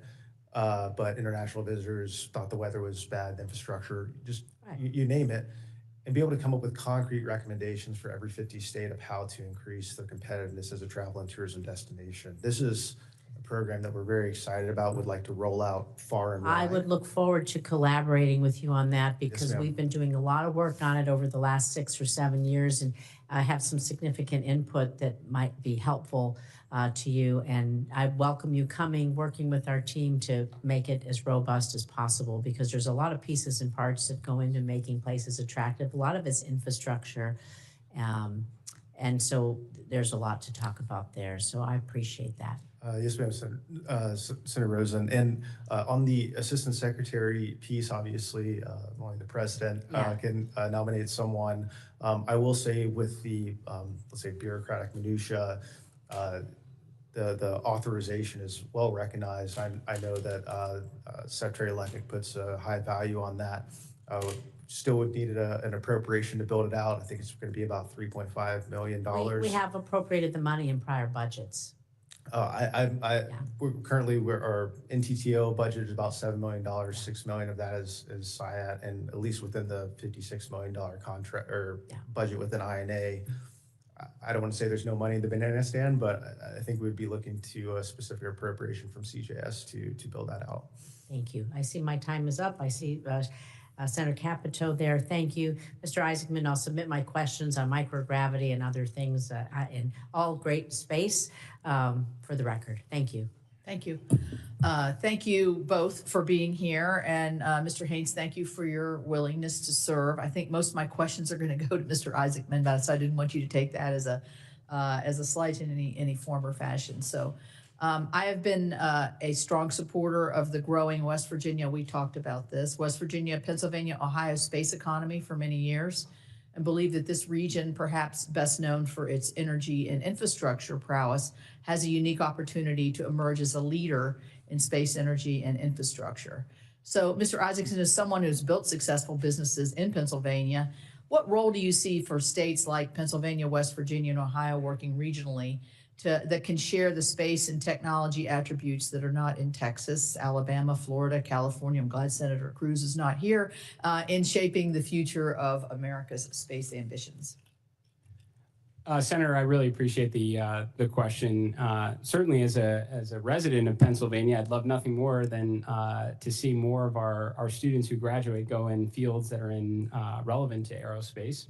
But I've said many times, I mean, in order to deliver on NASA's, world-changing mission, it's going to require contributions from the best and brightest around the nation. So all those states you mentioned before are certainly incredibly important. They have centers that are located in them that contribute greatly to NASA's mission. But we are going to need an incredibly growing workforce over the years that's going to come from across the nation. I like the answer of the Keystone Space Collaborative, which is what I was talking about. I think also when you have centers of excellence around and participating in the manufacturing or the technology or innovation, it inspires the next generation. You can have cooperative.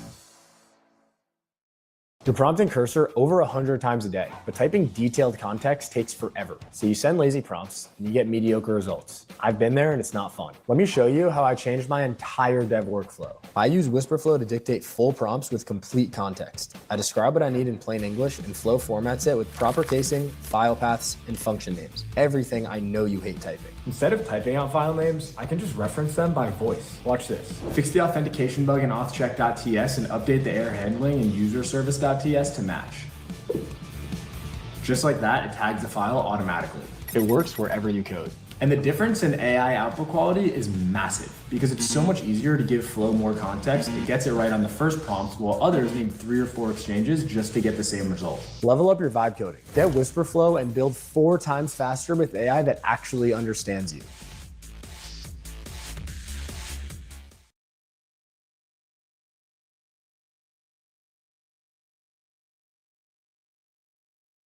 Absolutely, Senator, and also very, very grateful that a astronaut Hall of Famer like Peggy signed the letter of support. It means so much, along with all the other 35 astronauts who signed it.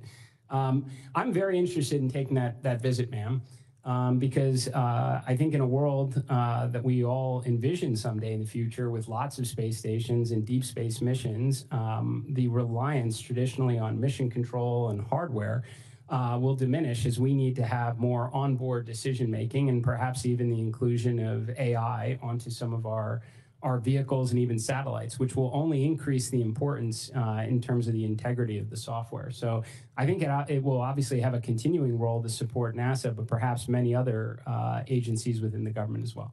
Good. We've been trying to expand that.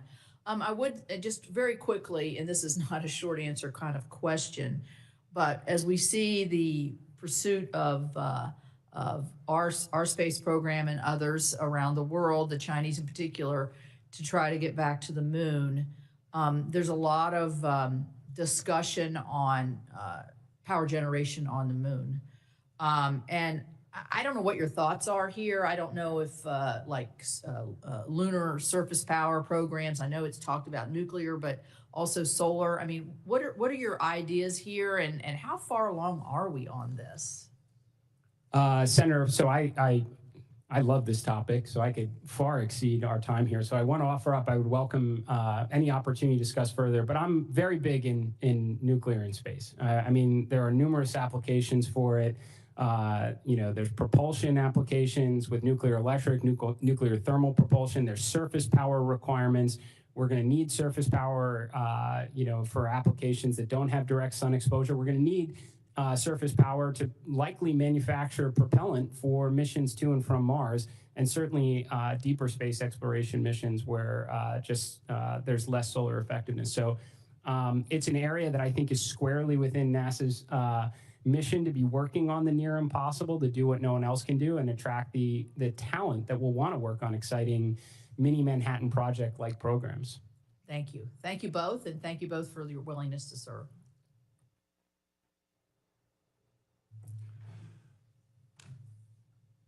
Thank you, Senator Capito.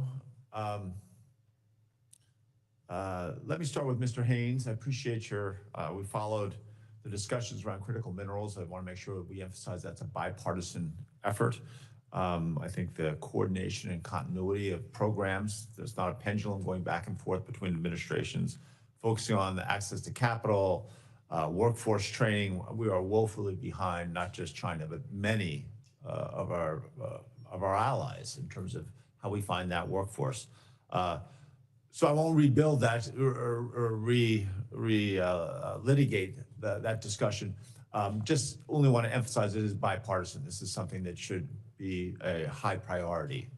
I do want to talk a little bit about some of the things, telecommunications, cyberspace, AI, quantum technologies. Colorado has a dense ecosystem there. And I think especially along with AI, quantum has, it's a field of intense competition between the United States and our rivals, our adversaries. So as our capabilities mature in quantum sensing, quantum communication, computing, obviously, how can we ensure, how can you help ensure that our quantum technologies are only exported to trusted markets? Thank you for that, Senator question. Or sorry, thank you for the question, Senator. I would say the Assistant Secretary for Industry and Analysis does not play an active role in export licensing policy. That's our colleagues at the Bureau of Industry and Security, or BIS.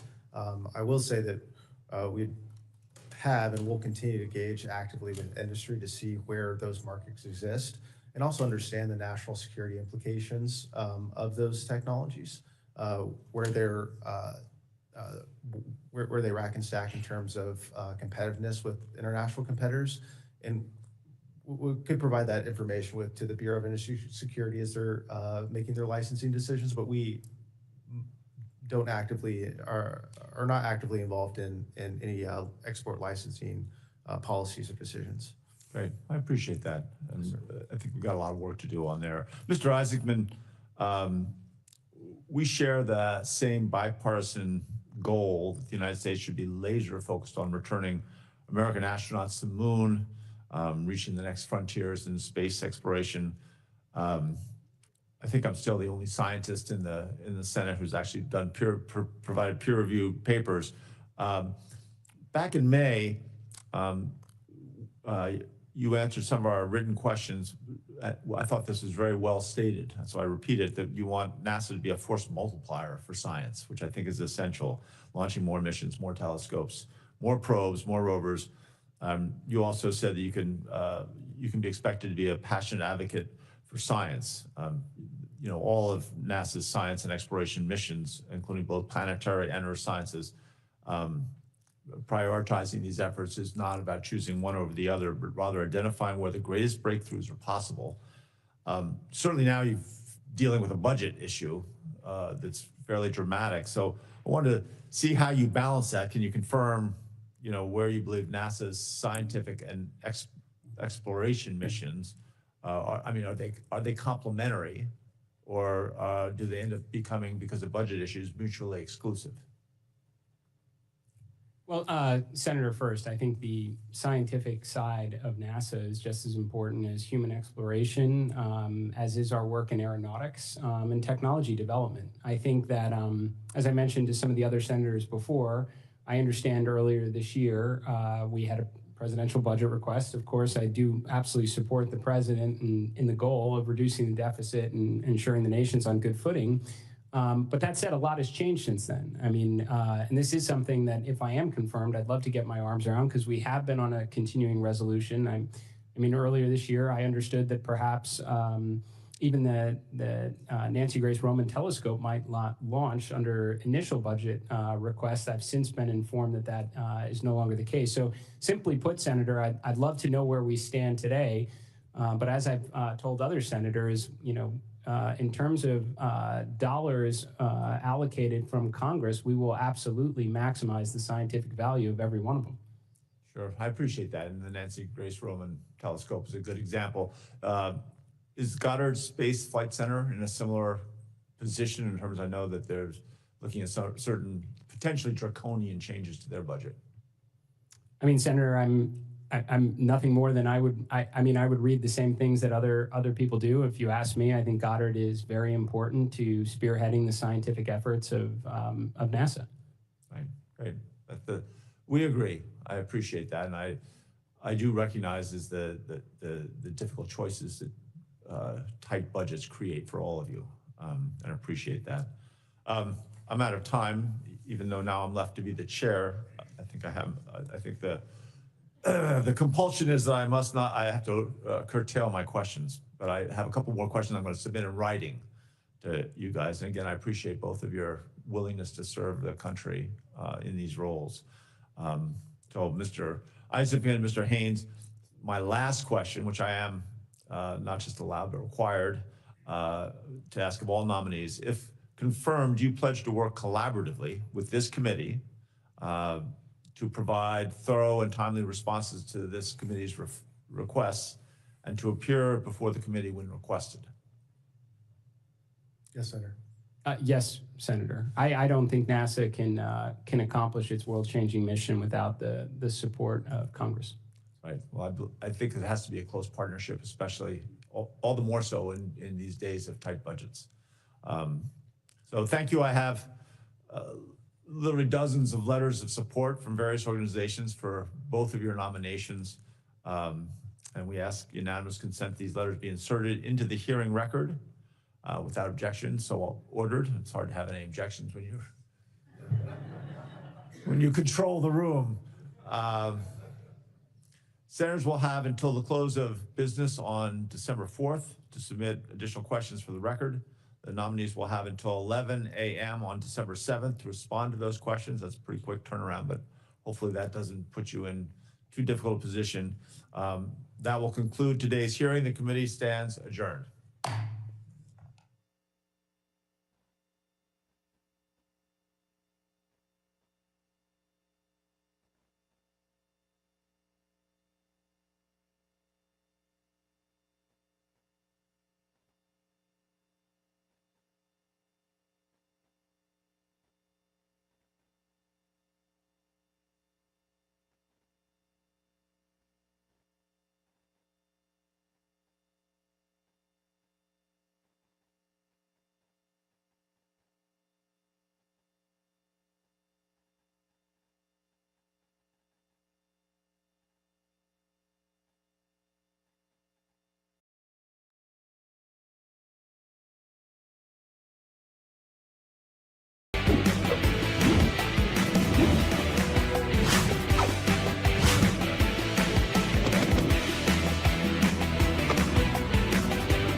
बेटा वेंकटेश, तूने पापा को रुला दिया।